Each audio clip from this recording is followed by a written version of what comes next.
de 20 000 demandes de dédommagement depuis le début de la guerre. Malgré cela, la bourse est en euphorie et le shekel reste stable. Enfin, les administrations et les banques ont prévu des allègements pour tenir compte de la situation. Compte tenu des conditions sécuritaires, notre chronique économique de la semaine sera bien avec Daniel Guggenheim, docteur en économie, mais en Zoom. On est ravis de l'accueillir. Bien sûr, on était impatients de vous parler pour comprendre quelles vont être les conséquences économiques de cette guerre. Bonjour Daniel. Bonjour. Alors, on voudrait savoir, est-ce qu'il y a alors, je reprends. On voudrait savoir est-ce qu'il y a des conséquences économiques importantes qui vont nous impacter en raison de la guerre avec l'Iran. Oui, effectivement, il y a des conséquences économiques très importantes du fait de la guerre depuis jeudi soir. D'abord, je voudrais parler au point de vue général. On considère que par jour de bombardement sur Israël, je parle, que c'est à peu près 1 milliard de shekels. Je parle uniquement des dégâts directs que malheureusement sur les maisons, les véhicules ou les différentes choses. Ça, c'est une première chose. Donc, c'est bien sûr un poids économique très lourd et puis aussi, bien entendu, l'effort militaire de pouvoir intercepter les missiles qui nous sont envoyés d'Iran. Une deuxième chose qui a été publiée par les impôts, et bien sûr, ça change chaque jour, il y a plus de 20 000 demandes qui ont été faites par les gens pour être dédommagés. En tant que guerre, c'est l'État qui est chargé de dédommager ce qui est des maisons et des véhicules ou d'autres, bien entendu, d'autres dégâts qu'il pourrait y avoir. Il y a eu à peu près 15 000, je crois, de bâtiments qui ont été touchés, même des fois complètement détruits, et un peu moins de 2000 véhicules, et tout le reste, c'est des différents dégâts dont on peut imaginer. C'est une première chose, donc, à ce niveau-là. Une deuxième conséquence qu'il y a eu, c'est une augmentation très forte des achats des Israéliens dans les super et les pharmacies, tout ce qui est pour l'instant ouvert et ce que les gens ont besoin. Il y a eu, surtout bien entendu au début vendredi, par exemple, en un jour, il y a eu 50% en plus d'achats de ce genre. Maintenant, au bout d'une semaine, j'ai vu des chiffres à peu près de même 300% en plus d'habitude. Alors, premièrement, l'État, les ministères, surtout le ministère de l'Agriculture, mais également ce qu'on appelle Picud Aoref, ceux qui sont chargés de nous défendre, ont publié des informations à ce sujet en disant « Ne faites pas d'achats hystériques. Il y a de quoi manger, de quoi acheter chez les magasins. Il y a ce qu'on appelle la chaîne de distribution depuis l'agriculteur, par exemple, ou le producteur, jusqu'à le magasin est assuré. On va manquer de rien. Je dis ça parce que il y a justement des fois des achats hystériques en se disant qu'on va manquer après. Et donc, plusieurs fois cette semaine, les différents ministères ont voulu le répéter. De la même façon, il y a eu des fausses rumeurs comme quoi, à cause de ce qu'il y a eu à Haïfa, les raffineries ont été touchées, qu'on manquerait d'essence. Et ils ont affirmé également qu'il n'y a pas de crainte à ce niveau-là. Donc, tout ça, les différents gouvernements, ministères, comme je l'ai dit, et administrations tiennent à le dire, à ce qu'il ne faut pas qu'il y ait des achats de panique. Encore une fois, on ne parle pas d'être plusieurs jours comme on pensait être dans un endroit où on ne pourrait pas bouger. Au maximum, ils disent de penser à plusieurs heures. On voit d'ailleurs, heureusement, que ça continue comme ça, que la réalité est beaucoup moins grave que ce qu'on aurait pu imaginer. D'un autre côté, quand on parle au point de vue général, et c'est évident, dans tout ce qui reste des achats, il y a eu une baisse énorme de plusieurs dizaines de pourcents par rapport à habituellement. Je parle d'habillement, par exemple. Alors, à ce niveau-là, il y a eu de la part des responsables des centres commerciaux, par exemple, en disant ce qu'on appelle en hébreu canyoning, en s'adressant au gouvernement et aux syndicats en disant on a un très grand problème parce que nous, d'un côté, nous pouvons assurer d'une certaine façon le fait que des gens puissent venir acheter ou visiter nos centres d'achat. Et si on ne le fait pas, nous, on aura un problème parce qu'on va devoir mettre les employés au chômage et ne pas pouvoir les payer.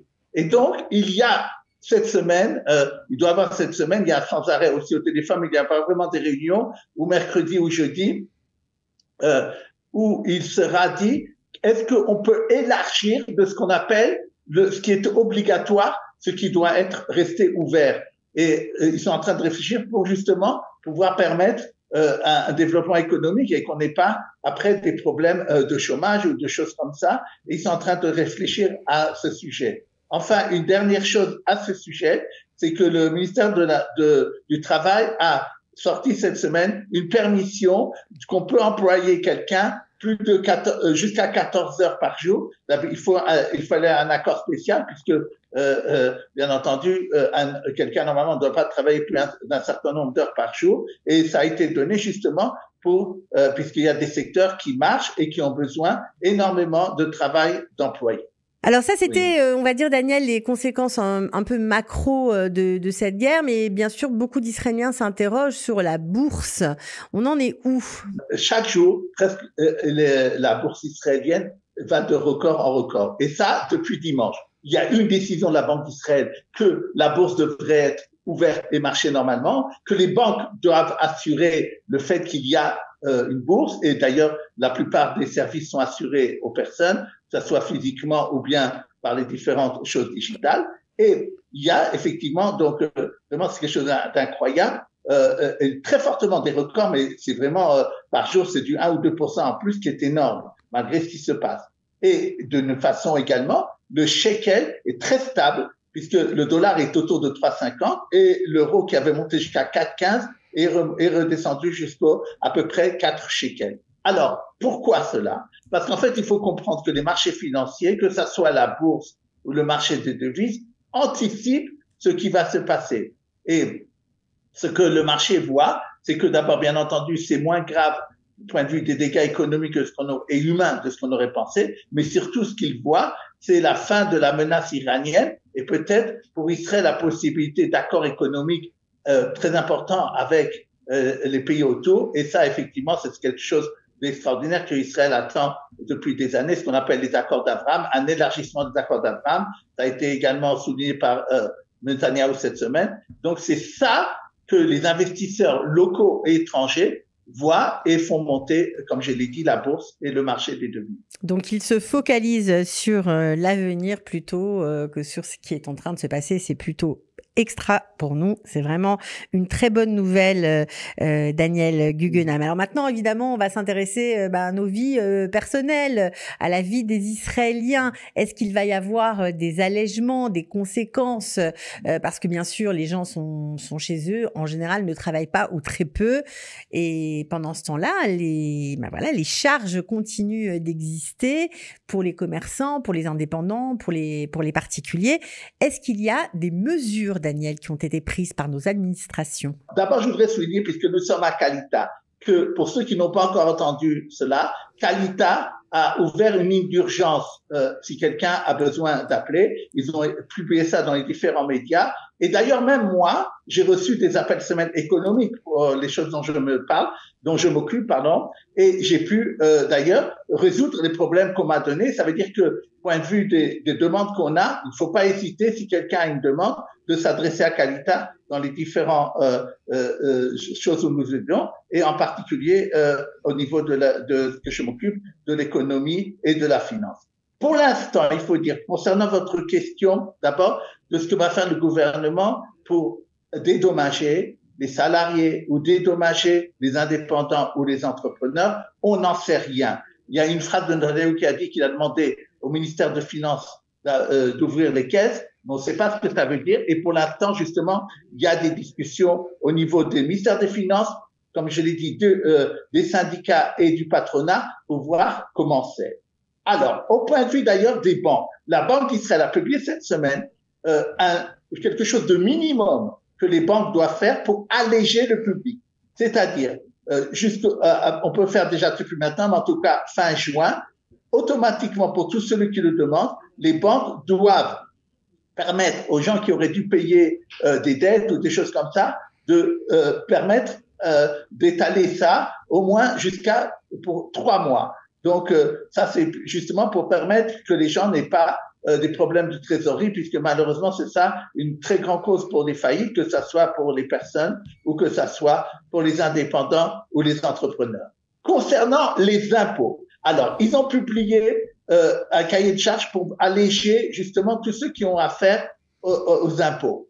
Premièrement, il y a des gens qui devaient faire maintenant des rapports, que ce soit au niveau de TVA ou différents rapports. Ils peuvent le faire ou payer des choses qu'ils devaient le faire au 15 juin. C'est reporté jusqu'à au moins 26 juin et on pense que ça dépend de ce qui va se passer la semaine prochaine, mais il est très possible que ça soit même reporté jusqu'à la fin du mois de juin. Donc, les impôts tiennent compte de ça. En plus, les impôts ont signalé que toute personne qui maintenant n'aurait pas pu payer quelque chose. Et donc, normalement, il y a ce qu'on appelle en hébreu ikut, c'est-à-dire qu'on on bloque son compte, on peut même prendre des choses de sa maison. Ils ont décidé, pour l'instant, et a annoncé qu'il n'y aurait pas de nouveaux ikulim, c'est-à-dire de nouvelles procédures de ce genre-là. Ils ne parlent pas pour ce qui est ancien. Mais en tout cas, vu la situation de maintenant, ils n'en ouvriront pas des nouveaux. Donc, il faut également, sur ce sujet-là, que nos auditeurs ou téléspectateurs n'aient pas de crainte et pense sache que, point de vue des impôts, on va être on va voir les choses facilement. Maintenant, point de vue également de ce qui s'est passé pour les gens qui ont dû partir de leur maison. Alors, le gouvernement a donné 500 shekels par jour, c'est ce que j'ai vu, et pour les gens qui ont dû partir, bien entendu, puisqu'ils ne peuvent pas être chez eux. À part ça, il faut le savoir, et ça a été moins diffusé, que c'est quelqu'un qui est membre de la Histadrut, donc des syndicats, il aura le droit à un manak, c'est-à-dire à recevoir une somme de 7 000 shekels pour l'aider au cas où il aurait eu justement ce problème d'une maison endommagée. Ça, en dehors de ce que l'État a décidé de donner. Alors, on parle aussi dans certaines sphères de remettre, en tout cas que l'État pense à remettre les aides comme au temps du corona. Est-ce que ça, c'est confirmé ou c'est encore en discussion? Comme je l'ai dit, pour l'instant, rien n'a été décidé. Rien n'a été publié. Justement, il y a beaucoup de demandes de la part des syndicats et des patronats pour qui est-ce que vous dites, justement, on attend ça pour éviter qu'il y ait une cascade de problèmes dans l'économie, mais pour l'instant, c'est en discussion ferme avec le ministère des Finances et on ne sait pas ce qui va se passer. Je suppose aussi que ça va dépendre peut-être aussi du dégât et du nombre de jours où on va continuer dans cette situation et surtout si peut-être, comme je l'ai dit dans la première partie, on permettra d'ouvrir plus l'économie et donc dans ce cas-là, ça sera différent de la façon dont les gens seront indemnisés. Ok, en tout cas, merci beaucoup Daniel d'avoir accepté de répondre de votre domicile à nos questions pour tenir informés tous ceux qui nous suivent et pour qui votre chronique est importante. On était ravis de vous avoir. On vous souhaite de faire bien attention à vous et et on se retrouve, j'espère, bientôt en live. Oui, Daniel. À vous dire la semaine prochaine. Ah, la semaine prochaine, on aura de bonnes nouvelles. D'accord, on prend. On se demande ce que c'est, mais on attendra patiemment. Merci Daniel. D'accord.